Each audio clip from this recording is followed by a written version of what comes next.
จ้าพี่น้องคะสรุปแล้วคนที่ออกไปของค่ายโตเกียวมิวสิกนั่นนะคะก็เป็นน้องอาร์ตโตเกียวมิวสิกนะจ้าน้องออกไปเฮ็ดยังวะติออกไปเติบโตค่ะพี่น้องขยับขยายนะคะขยับขยายอาจจะไปเฮ็ดมองอื่นจังสิค่ะแต่น้องกับพระท่านได้บอกบ่ท่านได้หยังแต่ก็รอฟังเบิ่งต่อไปนะคะเพราะว่าน้องก็มีเพจให้ติดตามอยู่จ้ะเพจนี้กะประมาณเกือบ200,000นะคะผู้ติดตามน้อง200,000กว่าเลยแหละค่ะเพราะว่าเวลาน้องลงคลิปลงอย่างนะคะยอดวิวก็แตกเป็นล้านเลยนะคะพี่น้องคะคาดว่าน้องก็จะได้รายได้ทั้งเพจนี่หลายเติบอยู่นะคะ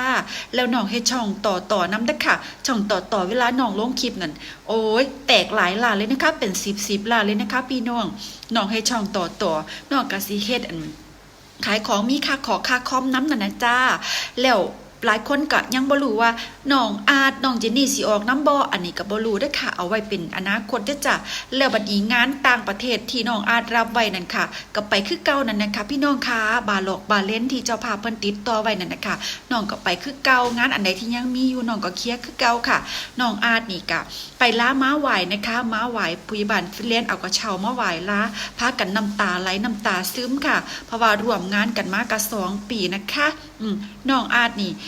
ผู้ใหญ่บ้านฟิเลนให้โอกาสตั้งแต่ตอนเป็นแดนเซอร์นะเลื่อนมาเป็นนักร้องอาร์ตนี่นะคะ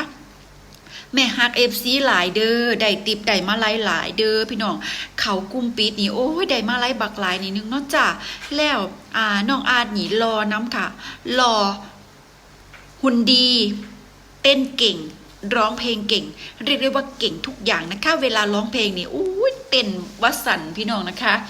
จังใดก็รอฟังเบิ่งค่ะถ้าปั้นดีๆมีโอกาสดังมากๆเลยนะคะน้องอาร์ตนี่แต่ว่าน้องจะออกไปเฮ็ดธุรกิจส่วนตัวหรือจะไปเฮ็ดอีหยังกะน้องก็บ่ได้ท่านได้บอกอาจารย์แต่แม่ก็ฮักคือเก่านั่นนะคะน้องอาร์ตน่ะหน้าตาดี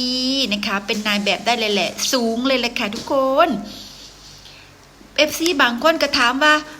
อยู่โตเกียวมิวสิกมันก็เติบโตได้ล่ะอีหยังสั่นสิเฮาก็บ่รู้กับเพิ่นดอกค่ะเพิ่นก็สิมีเหตุผลของเพิ่นนั่นน่ะค่ะแต่เป็นเรื่องปกตินะคะศิลปินออกศิลปินเข้าลงศิลปินลงอะไรอย่างนี้น่ะเป็นเรื่องปกติอยู่แล้วเก่าไปใหม่มาไปมาลาไหว้เจนนี่ก็โพสต์นะคะว่าให้น้องอาร์ตนี่ไปลามาไหว้เพราะว่าอะไรผู้ใหญ่บ้านฟินแลนด์นี่เป็นผู้มีพระคุณเพิ่นเป็นคนให้โอกาสทุกคนนั่นนะคะแล้วแต่ว่าไผจะรับเอาโอกาสละกะไผจะดันตัวเองไผจะปั้นตัวเองให้ดังขึ้นนั่นนะคะพี่น้องคะแต่ว่าช่วงหลังๆนี้น้องอาร์ตก็บ่ได้ไปเดินสายที่ว่าหมอลำวงไงกับหมู่เด้พี่น้องเด้ช่วงหลังๆนะคะคืออาร์ตนี่จะรับงานคู่กับแม็กแล้วก็จะเป็นงานที่ว่าในผับในบาร์อีหยังไปซั่นนะคะพี่น้องคือน้องถนัดทางนี้น้องถนัดเพลงวัยรุ่นก็ถนัดเพลงหมอลำเพลงอย่างน้องก็ถนัดค่ะ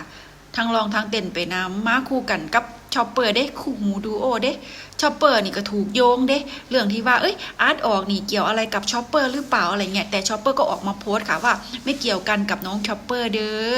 อย่าส่วนไปพาดพิงถึงเพิ่นต่างคนก็ต่างออกต่างไปเติบโตค่ะเพราะชอปเปอร์นี่ก็ออกไปโดนแล้วไปเฮ็ดกิจการขายลูกชิ้นนะคะขยับขยายจังซี่นะคะFC ก็ตามไปอุดหนุนค่ะโอเคก็ประมาณนี้นะคะสำหรับวันนี้ขอบคุณ FC มากเลยนะคะที่เข้ามารับชมคลิปวิดีโอนะคะที่เพจมาดามเจี๊ยบเด้อสวัสดีเด้อจ้าขอบคุณมากๆค่ะทุกคนบ๊ายบาย